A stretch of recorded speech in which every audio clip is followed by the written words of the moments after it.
মাদপুর শহীদ মেলা এত প্রসিদ্ধ হওয়ার অন্যতম কারণ হলো এই মেলাতে প্রত্যেক বছর প্রচুর দোকান বসে এবং বেশ বড় আকারের হয় এই মেলা। আজকে আবার এসেছি মাদপুর শহীদ মেলা। আগের 3টে ভিডিওতে তোমরা খুব ভালোবাসা দিয়েছো, তার জন্য অনেক ধন্যবাদ।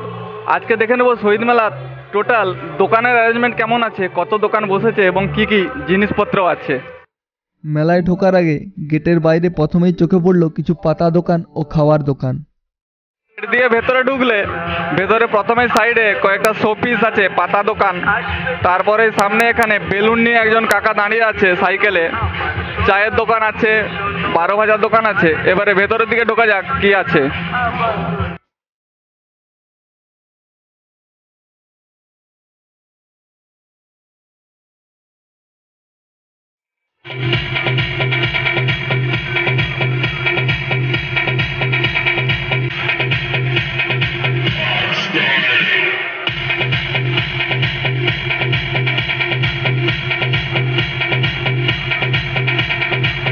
স্টেজে দারুণ আলো এবং মিউজিকের খেলা চলছে।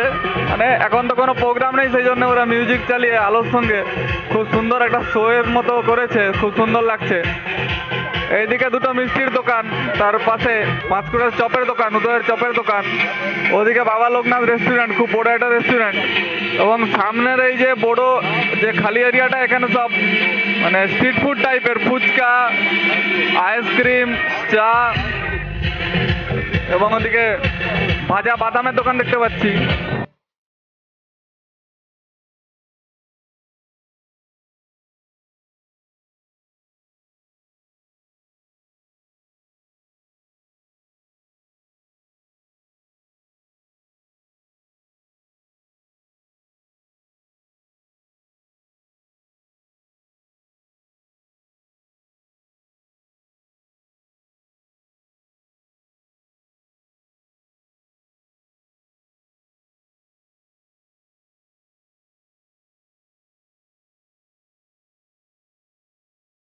দ্বিতীয় রোতে প্রথমে এইদিকে একটা বড় জুতোর দোকান, তারপরে এখানে শীতের পোশাক, শাল, চাদর এই ধরনের দোকান।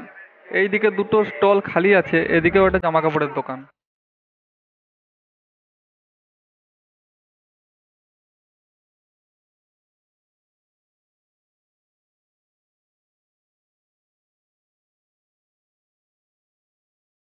ঘর সাজানোর জন্য আর্টিফিশিয়াল ফুল ও গাছের এই দোকানটি আমার বরাবরই খুব পছন্দের।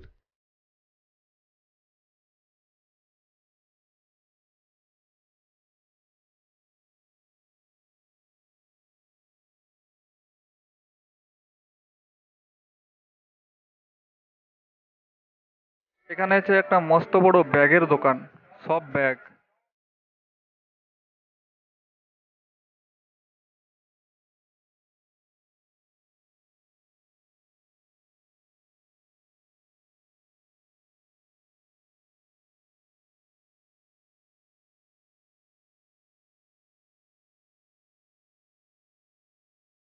পুরো মেলাতে স্পেসিফিক ব্যাগের দোকান বেশ অনেকগুলো বসেছে দেখলাম।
এখন আছি মেলার শেষের দিকে একদম রাইডের সেকশনটায়।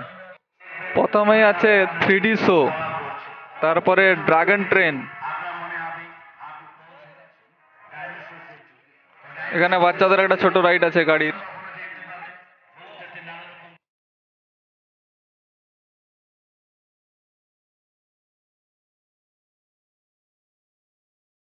একটা রাইড, কিন্তু এতে কোনো লোক নেই, লোক খুব বেশি হয়ও নি আজকে।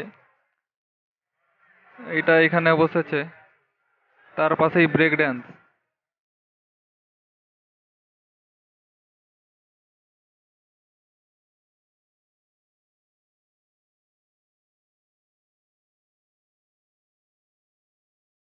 আজ মেলাতে লোক অনেকটা কম হওয়ায় বেশিরভাগ রাইড একদম খালিই ঘুরছিল।